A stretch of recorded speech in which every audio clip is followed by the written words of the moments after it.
매일매일 쏟아지는 핫 이슈 AI 솔루션 헬시보 조이. 자, 오늘도 궁금증을 뽀개줄 조이와 함께합니다.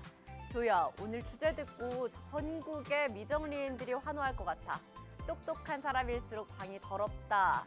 이거 사실이면 나 오늘부터 정리 안 한다. 벌써 결론부터 정하시면 곤란합니다. 많은 분들이 이 말을 좋아하는 이유는 정리 못하는 자신을 위로해 주기 때문일 가능성이 큽니다. 솔직히 인정. 난 게으른 게 아니라 창의적인 거야. 이 말 한 번쯤 속으로 해봤지? 아마도 많은 분들이 고개를 끄덕이실 겁니다. 그런데 이 말이 완전히 근거 없는 이야기는 아닙니다. 잠깐, 진짜 연구가 있어? 2013년 미국 미네소타 대학교 캐슬린 보스 교수 연구팀이 재미있는 실험을 했습니다. 참가자들을 두 그룹으로 나눠 한 그룹은 매우 정돈된 방, 다른 그룹은 일부러 어지럽힌 방에 앉혀 창의적 과제를 수행하게 했습니다. 어수선한 방에 있던 참가자들이 더 독창적인 아이디어를 제시했습니다. 이건 정리 안 해도 된다는 과학적 면허증 같은데? 아직 면허증 발급은 이릅니다. 이 연구가 말하는 건 무질서가 기존 틀을 깨는 사고를 자극할 수 있다는 것입니다. 정돈된 환경은 규칙과 질서를 강화합니다. 반면 어수선한 환경은 뇌가 패턴을 예측하기 어렵게 만들어 새로운 연결을 시도하게 합니다. 그러니까 이 뇌가 약간 혼란스러워지면서 다른 방식으로 생각하게 된다는 거네? 맞습니다. 이를 인지 유연성 증가라고 볼 수 있습니다. 뇌가 정해진 길 대신 옆길도 한번 가보는 상태라고 보시면 됩니다. 그럼 예술가 방이 엉망인 게 약간은 이해가 되네. 실제로 창의적 직업군에서는 정리보다 아이디어 흐름을 더 중시하는 경우가 많습니다. 하지만 여기서 중요한 반전이 있습니다. 같은 연구에서 정리된 공간에 있던 사람들은 더 건강한 선택을 하고 더 규칙적인 행동을 보였습니다. 예를 들어 간식 선택 실험에서 정돈된 방에 있던 사람들은 사과를 더 많이 선택했고 어수선한 방에 있던 사람들은 초콜릿을 더 많이 골랐습니다. 잠깐, 방이 더러우면 초콜릿 먹고 싶어져? 무질서는 충동 통제력을 약화시킬 수 있습니다. 이건 좀 무서운데? 창의력은 오르는데 다이어트는 망한다고? 그럴 가능성도 있습니다. 또 다른 연구에서는 어수선한 공간이 스트레스 호르몬 코르티솔 수치를 높일 수 있다는 결과도 있습니다. 그러니까 방이 지저분하면 뇌가 계속 자극받고 에너지 소모도 늘어난다는 거네? 맞습니다. 눈에 보이는 물건 하나하나가 뇌의 작은 결정을 요구합니다. 이를 결정 피로라고 합니다. 결정 피로. 오늘 입으로 고르는 것도 힘든데 책상 위에 쌓인 이 종이들이 뇌를 괴롭히고 있었던 거구나. 그렇습니다. 시각적 정보가 많을수록 집중력은 분산됩니다. 그래서 장기적인 생산성 측면에서는 정돈된 환경이 더 유리합니다. 그럼 결론은 창의력은 어수선함, 집중력은 정돈 이렇게 나뉘는 거네? 단순화하면 그렇습니다. 하지만 지능과 방 상태는 직접적인 상관관계가 없습니다. IQ가 높다고 방이 더러운 것도 아니고 방이 깨끗하다고 평균 이하인 것도 아닙니다. 근데 왜 우리는 천재는 다 방이 엉망일 거라고 믿는 거야? 대표적인 인지 오류 때문입니다. 우리는 유명한 천재의 어수선한 책상은 기억하지만 정리 잘하는 천재는 잘 기억하지 못합니다. 이를 가용성 휴리스틱이라고 합니다. 눈에 띄는 사례만 기억해서 전체를 판단하는 오류입니다. 아인슈타인이 책상 사진만 보고 역시 천재는 더럽다라고 일반화하는 거구나? 정확합니다. 그리고 또 하나, 성격 특성 중 개방성이 높은 사람은 정리정돈보다 새로운 자극을 더 중요하게 여길 가능성이 있습니다. 하지만 이것은 성향의 차이지 지능의 차이는 아닙니다. 그럼 이 말은 결국 자기 위로용 문장이네. 절반은 그렇습니다. 하지만 내가 가장 잘 일할 수 있는 환경을 찾는 것은 중요한 문제입니다. 어떤 사람은 완벽히 정리된 공간에서 창의적이고 어떤 사람은 약간 어수선해야 아이디어가 떠오릅니다. 그러면 오늘의 진짜 질문은 이거네. 내 방 상태가 문제가 아니라 내가 그 공간에서 잘 돌아가고 있느냐. 정리 안 해도 천재는 아니고 정리한다고 평범해지는 것도 아니고 결국 중요한 건 공간이 아니라 뇌 구조랑 노력이라는 거구나. 조이야, 오늘 이야기 내용 어렵고 좀 많았는데 핵심 정리해 줄래? 네, 첫째, 어수선한 환경이 창의성을 자극할 수 있다는 연구는 존재합니다. 둘째, 그러나 무질서는 충동 통제력과 집중력을 떨어뜨릴 수 있습니다. 셋째, 지능과 방의 청결도 사이에는 직접적인 상관관계가 없습니다. 넷째, 중요한 것은 내가 가장 효율적으로 사고하고 집중할 수 있는 환경을 찾는 것입니다. 좋다. 그러면 내가 한 줄로 정리를 해볼게. 방이 더럽다고 천재는 아니고 정리보다 중요한 건 내가 얼마나 잘 돌아가느냐다.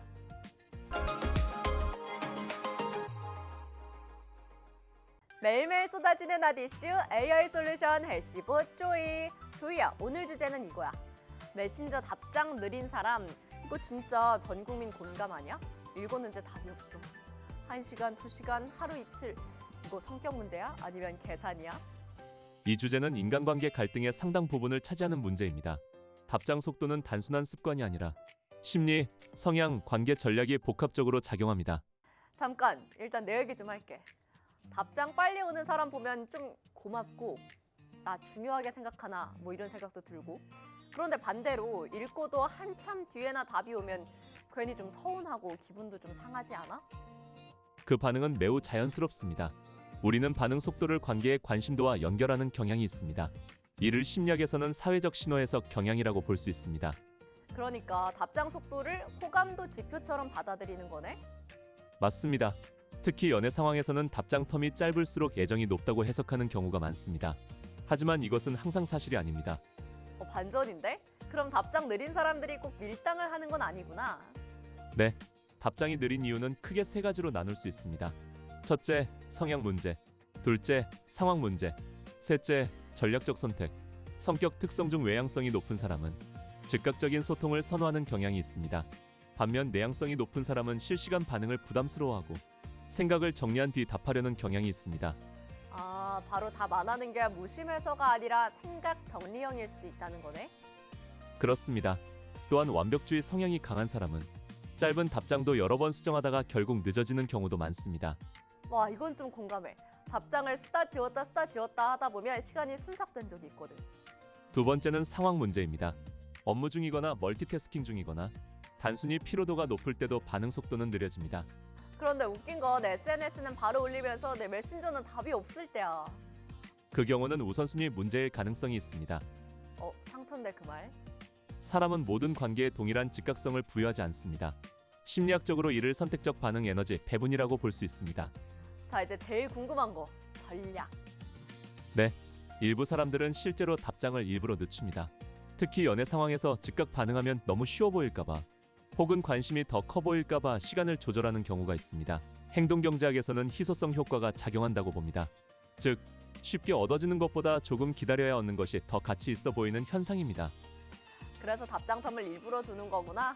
나 지금 실시간으로 심리 강의 듣는 느낌이야. 하지만 장기적으로 보면 지속적인 지연 전략은 신뢰를 떨어뜨릴 수 있습니다.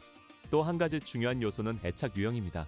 불안형 애착을 가진 사람은 상대의 답장 지연을 과도하게 해석하고 걱정을 확대하는 경향이 있습니다. 반면 회피형 애착은 연락 빈도를 줄이며 심리적 거리를 유지하려 합니다. 그러니까 답장 느린 사람이 문제가 아니라 내 해석이 더 문제일 수도 있다는 거야? 정확합니다. 메신저는 감정이 전달되지 않는 텍스트 기반 소통이기 때문에 오해 가능성이 매우 높습니다. 그래, 그럼 정리해보자. 답장 느린 사람이 다 나쁜 건 아니고 성향일 수도 있고 상황일 수도 있고 전략일 수도 있고 아니면 애착 문제일 수도 있고 이거 그냥 인간 심리 종합 세트인데? 맞습니다. 답장 속도만으로 상대의 성격이나 마음을 단정하는 것은 인지 왜곡일 가능성이 큽니다. 조이야, 오늘 내용 좀 복잡했거든? 핵심 좀 정리해줄래? 네, 첫째, 답장 속도는 성격 특성과 관련이 있을 수 있습니다. 둘째, 상황과 우선순위에 따라 반응 속도는 달라집니다. 셋째, 일부는 전략적으로 시간을 조절하기도 합니다. 넷째, 하지만 답장 속도만으로 관계의 진심을 판단하는 것은 위험합니다. 좋다. 오늘의 한 줄 정리해볼게. 메신저 답장 속도는 마음의 크기가 아니라 상황과 성향의 차이일 뿐이다.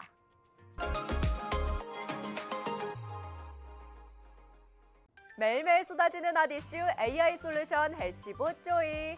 조이야, 오늘은 좀 현실적인 질문이야. 왜 나는 통장에 돈이 안 남고 어떤 사람은 월급은 비슷한데 자산이 쑥쑥 늘어날까? 이거 운이야? 아니면 습관 차이야? 통계적으로 볼 때 소득 수준보다 더 중요한 변수는 행동 습관입니다. 실제로 행동경제학 연구에 따르면 저축률은 연봉보다 소비 통제 습관과 더 높은 상관관계를 보입니다. 잠깐만, 연봉이 아니라 습관이라고? 그럼 나 지금 월급 탓하고 있었던 거야? 핑계야? 시작부터 좀 아픈데. 좋아, 그럼 돈 잘 모으는 사람들 공통된 습관 3가지 좀 알려줄래? 첫 번째 습관은 선저축 후소비입니다. 돈을 쓰고 남으면 저축하는 것이 아니라 저축하고 남은 돈으로 생활합니다. 나는 좀 반대였던 것 같아. 이번 달은 아껴야지 하면서 결국 월 말에 통장 잔고를 보고 좀 멘붕. 심리학에서는 이를 현재 편향이라고 합니다. 사람은 미래 이익보다 지금의 만족을 더 크게 느끼는 경향이 있습니다. 그래서 자동이체로 먼저 빼버리는 것이 의지력보다 훨씬 효과적입니다. 그러니까 의지가 약한 게 아니라 인간이 원래 그렇다는 거네. 맞습니다. 돈 잘 모으는 사람은 자신의 약점을 인정하고 시스템을 먼저 만들어 둡니다. 두 번째는 뭐야? 구매 전에 멈춤 습관입니다. 돈을 잘 모으는 사람은 충동 구매를 거의 하지 않습니다. 특히 카드 결제 전에 이게 진짜 필요한가? 를 한 번 더 묻습니다. 아, 나 방금 생각난다. 새벽 1시에 무료 배송 맞추려고 괜히 물티슈 추가한 적. 그것이 바로 보상 심리와 즉각적 쾌감 효과입니다. 뇌는 결제 버튼을 누르는 순간 도파민을 분비합니다. 구매 자체가 작은 성취처럼 느껴지는 것입니다. 그러니까 물건이 필요한 게 아니라 결제하는 기분이 좋았던 거네. 정확합니다. 그래서 돈 잘 모으는 사람은 즉각 결제 대신 24시간 보류 원칙을 사용합니다. 오, 하루가 지나면 신기하게 안 사고 싶어질 때가 많아. 세 번째 습관은 지출을 매일 확인하는 것입니다. 거창한 가계부가 아니어도 통장 잔액을 자주 확인합니다. 나 약간 무서워서 안 보는 스타일인데. 그 행동을 회피 행동이라고 합니다. 하지만 돈을 잘 모으는 사람은 숫자를 두려워하지 않습니다. 지출을 보는 순간 뇌는 자동으로 통제 모드로 전환됩니다. 그러니까 돈을 관리하기보다는 돈을 의식하고 있다는 거네. 맞습니다. 행동경제학에서는 이를 가시성 효과라고 부릅니다. 보이는 돈은 아끼게 됩니다. 오늘 정리해보자. 돈 잘 모으는 사람은 월급이 많은 사람이 아니라 먼저 빼놓고 결제 전에 멈추고 매일 숫자를 본다 이거지? 네, 돈을 잘 모으는 사람의 공통점은 의지가 강한 사람이 아니라 습관을 설계한 사람입니다. 오늘 좀 현실적이다. 조이야, 정리해줘. 돈은 버는 기술보다 지키는 습관이 더 중요합니다. 좋다. 오늘부터 자동이체 먼저 걸고 결제 전에 10초 멈추고 통장을 확인한다. 여러분도 같이 해보실래요?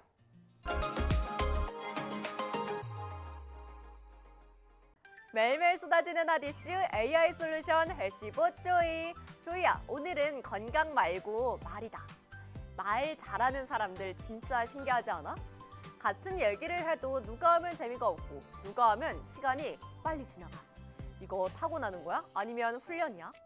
많은 사람들이 말빨은 타고난다고 생각하지만 연구 결과를 보면 말하기 능력의 상당 부분은 습관과 구조의 차이입니다. 잠깐, 그럼 나도 가능성이 있다는 거네? 지금이라도 늦지 않았다는 거지? 충분히 가능합니다. 말을 잘하는 사람들에게는 공통된 행동 패턴이 있습니다. 오늘 그 세 가지를 정리해 보겠습니다. 1. 말하기 전에 먼저 듣는다.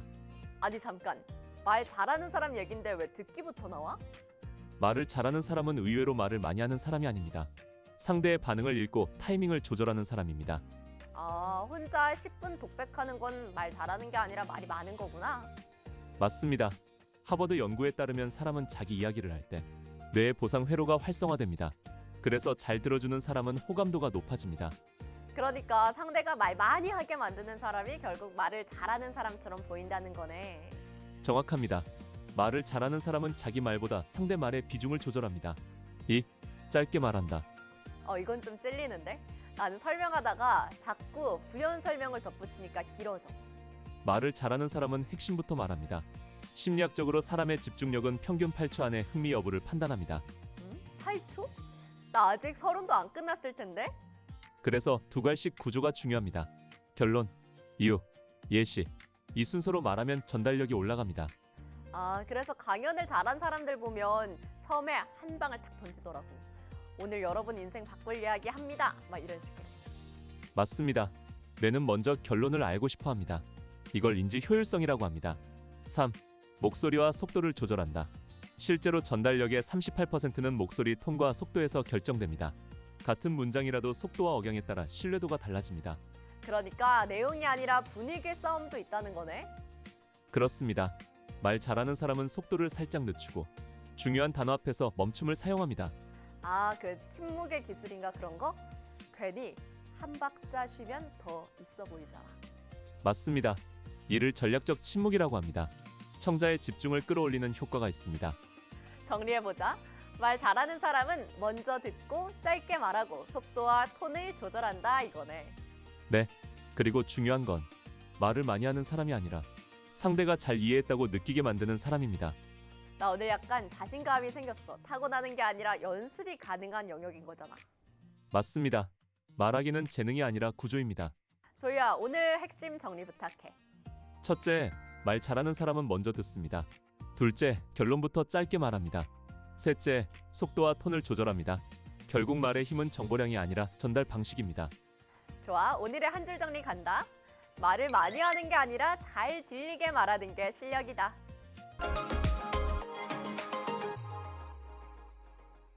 매일매일 쏟아지는 핫 이슈 AI 솔루션 헬시보 쪼이. 쪼이야, 오늘 주제는 이거야. 혼자 있는 거 좋아하면 내향형이야? 아니면 사회성 부족이야? 요즘 혼밥, 혼카페, 혼영 다 하잖아. 근데 왜 아직도 주변에서 왜 혼자야? 괜찮아? 이런 말 듣는단 말이야. 나 혼자 한 게 편한데 왜 자꾸 불쌍하게 보지? 이 질문에는 오해가 섞여 있습니다. 혼자 있는 걸 좋아하는 것과 사회성이 부족한 것은 전혀 다른 개념입니다. 일단 그거부터 정리해줘. 사람들이 내향형이랑 사회성 부족을 거의 같은 말처럼 쓰잖아. 먼저 내향형은 성격 특성입니다. 심리학자 칼 융의 이론에 따르면 내향형은 에너지를 내부에서 충전하는 사람입니다. 사람을 싫어하는 게 아니라 사람 많은 곳에서 에너지가 빨리 소모되는 유형입니다. 아, 사람을 싫어하는 게 아니라 배터리 빨리 닳는 타입이구나. 나 약속 3개 잡히면 집에 와서 완전 방전되거든.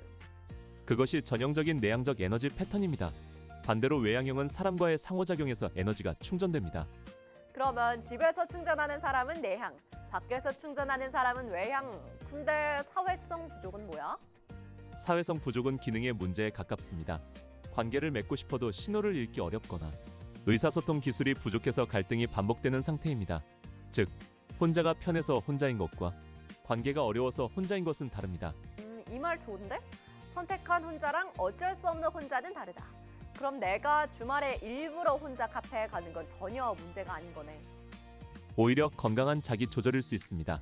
연구에 따르면 자발적으로 선택한 고독은 창의성과 정서 안정에 도움이 될 수 있습니다. 근데 또 뉴스 보면 외로움은 건강에 안 좋다, 수명이 줄어든다 이런 얘기 많잖아. 맞습니다. 하지만 중요한 건 구분입니다. 고독은 선택된 혼자이고 외로움은 원치 않는 고립입니다. 만성적 외로움은 스트레스 반응을 높이고 우울감과 수면 문제로 이어질 수 있습니다. 그러니까 혼자 있어도 마음이 편하면 괜찮고 혼자 있어서 괴로우면 점검해야 한다 이거네. 정확합니다. 또 하나 중요한 포인트는 혼자를 좋아한다고 해서 사회적 기술이 없는 건 아니라는 점입니다. 내향형 중에는 관찰력과 공감 능력이 뛰어난 사람이 많습니다. 맞아, 말은 많이 안 해도 눈치가 빠른 사람들 있잖아. 그렇습니다. 말이 적은 것과 사회성이 낮은 것은 다릅니다. 그런데 반대로 갑자기 사람 만나는 게 싫어지고 연락을 다 피하고 싶으면 그건 괜찮은 거야? 그 경우는 주의가 필요합니다. 이전에는 즐기던 관계가 갑자기 부담스럽게 느껴지고 회피가 늘어난다면 스트레스, 번아웃, 우울 신호일 수 있습니다. 중요한 건 변화의 정도입니다. 와, 오늘 이거 많은 사람들이 위로받을 수도 있겠는데? 혼자 있는 게 문제가 아니라 내가 괜찮은지가 중요한 거네. 맞습니다. 혼자는 성향일 수 있지만 고립은 신호일 수 있습니다. 조이야, 오늘 내용 정리해줘. 네. 첫째, 혼자 있는 걸 좋아하는 건 성격 특성일 수 있습니다. 둘째, 내향형은 사람을 싫어하는 게 아니라 에너지 충전 방식이 다릅니다. 셋째, 사회성 부족은 관계 기능의 어려움입니다. 넷째, 선택한 고독은 괜찮지만 원치 않는 고립은 점검이 필요합니다. 오늘의 한 줄 정리 갈게. 혼자 있는 건 문제가 아니다. 문제는 내가 괜찮은지다.